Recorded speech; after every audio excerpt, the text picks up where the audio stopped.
E aí, pessoal, tudo bem? E se eu te dissesse que uma das ideias mais radicais que existem, a anarquia, não começou com bombas e bandeiras pretas, mas com filósofos da Grécia Antiga e, acredite se quiser, com super-heróis de anime?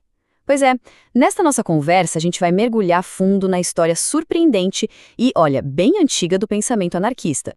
Parece uma pergunta meio maluca, né? Mas pode acreditar, existe uma conexão aqui, uma ligação poderosa e até um pouco bizarra. E é ela que vai nos ajudar a desenrolar um fio de pensamento rebelde que atravessa, literalmente, toda a história da humanidade. Olha só isso! De um lado a gente tem o One for All, do famoso anime My Hero Academia. Pensa nele não só como um superpoder, mas como a essência, a sabedoria e a força de várias pessoas acumulada e passada adiante, de forma voluntária para servir à humanidade. Do outro lado, a Cosmópolis. Essa era a visão do filósofo estoico Zenão, uma sociedade global, sem Estado, onde as pessoas se unem não por leis impostas, mas por uma coisa que já existe dentro de cada um, uma faísca, uma centelha de razão universal, que ele chamava de logos. E aqui, nesse quadro, a gente vê como essa analogia é simplesmente perfeita. A força, nos dois casos, não vem de cima para baixo de um rei ou de um governo.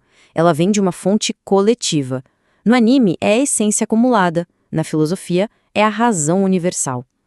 A transmissão, totalmente voluntária, não é a força. E isso reflete aquela ideia de que a liberdade é algo que se partilha. E o propósito, aí que está o mais surpreendente, não é o caos.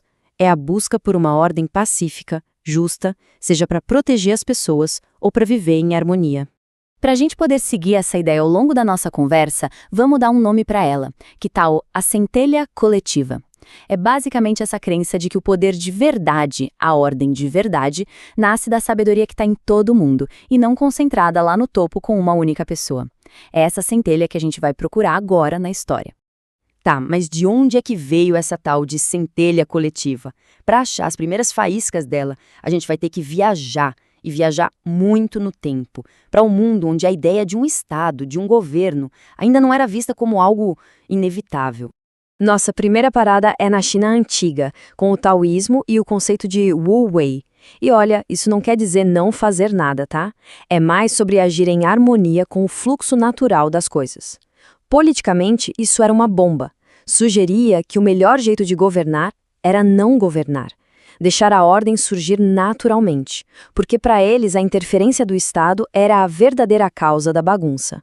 Enquanto isso, lá na Índia, a comunidade budista a Sangha já colocava isso em prática. Era, e ainda é, uma sociedade voluntária que se organiza sozinha, sem um chefão. As decisões são tomadas em conjunto, os recursos são partilhados. É um exemplo real, de carne e osso, da nossa centelha coletiva funcionando. Uma comunidade baseada na ajuda mútua que existe há milénios. Impressionante, né? Agora, pulando para a Grécia, a gente encontra os cínicos, os verdadeiros punks da antiguidade. Eles viviam segundo a autarquia, uma autossuficiência radical. Rejeitavam grana, fama e, principalmente, qualquer tipo de autoridade. A famosa história de Diógenes morando num barril era uma declaração política, um não gigante para uma sociedade que eles achavam artificial e corrupta. E essa história ilustra isso de um jeito brilhante. Imagina a cena. Alexandre o Grande, o homem mais poderoso do mundo, chega para Diógenes e diz que lhe dá qualquer coisa que ele quiser. E a resposta? Afasta-te do meu sol. O que ele estava dizendo era, a única coisa que você, com todo o seu poder, pode fazer é tirar algo de mim, que é a minha liberdade natural. Não tinha nada que um imperador podia oferecer a um homem que já se sentia completamente livre. Agora, vamos dar um salto gigante no tempo direto para a Idade Média. A centelha coletiva não sumiu, não. Ela só teve que se disfarçar. Numa época em que a igreja dominava tudo, o único jeito de desafiar o poder do Estado era usando a própria linguagem da religião. A rebelião precisou aprender a falar a língua de Deus para poder ser ouvida.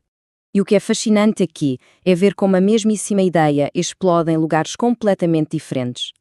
Lá na Boêmia, os taboritas montam uma sociedade sem propriedade privada. Na Inglaterra e na Alemanha, revoltas gigantescas de camponeses exigem o fim da servidão. Eles não se conheciam, estavam separados por tempo e distância, mas todos estavam tentando, à sua maneira, reacender aquela centelha coletiva.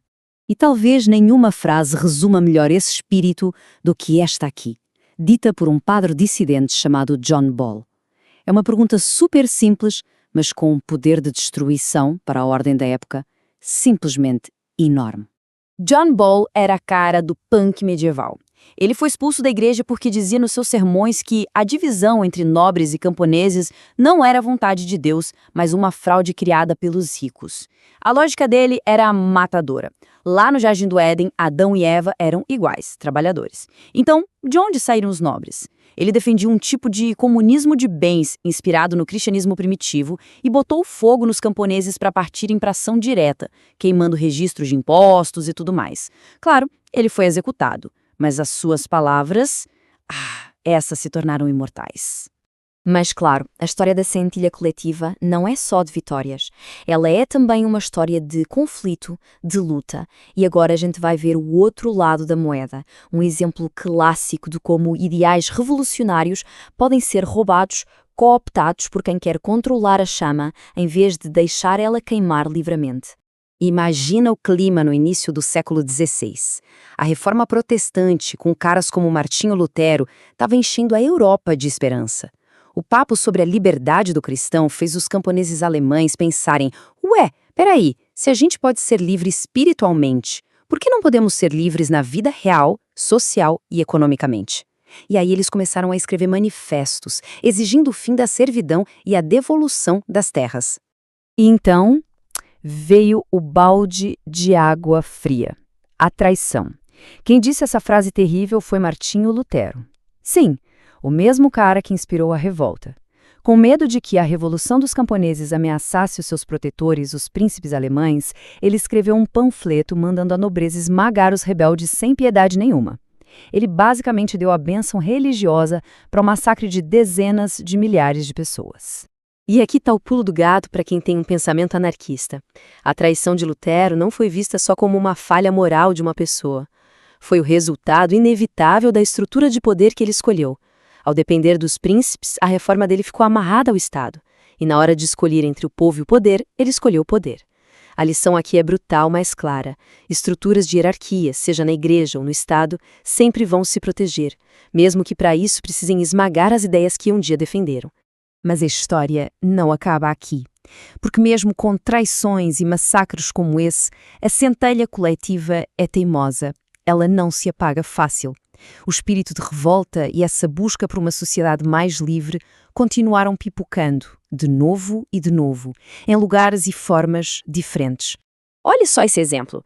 Mais de um século depois, na Inglaterra, durante a Guerra Civil, um grupo que ficou conhecido como os Diggers, os cavadores, levou as ideias de John Ball para outro nível. Eles não ficaram só no discurso pedindo terras comuns. Eles foram lá e ocuparam. Começaram a cultivar a terra coletivamente, declarando que a propriedade privada era a raiz de toda opressão. Foi uma tentativa de criar uma sociedade nova ali na prática. E aqui no Brasil?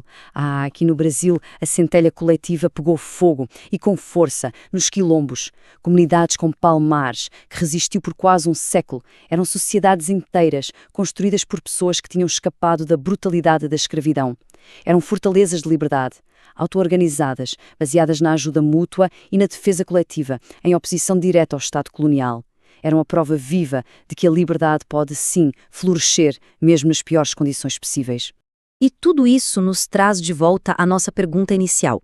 Da razão universal de Zenão, passando pelos místicos da Idade Média, pelos camponeses rebeldes, pelas comunidades de pessoas escravizadas que se libertaram, até chegar na inspiração que a gente pode encontrar num anime, essa ideia, essa centelha coletiva, ela não para de aparecer. A questão que fica no ar é, será que ela é só um eco de um passado distante, uma nota de rodapé na história?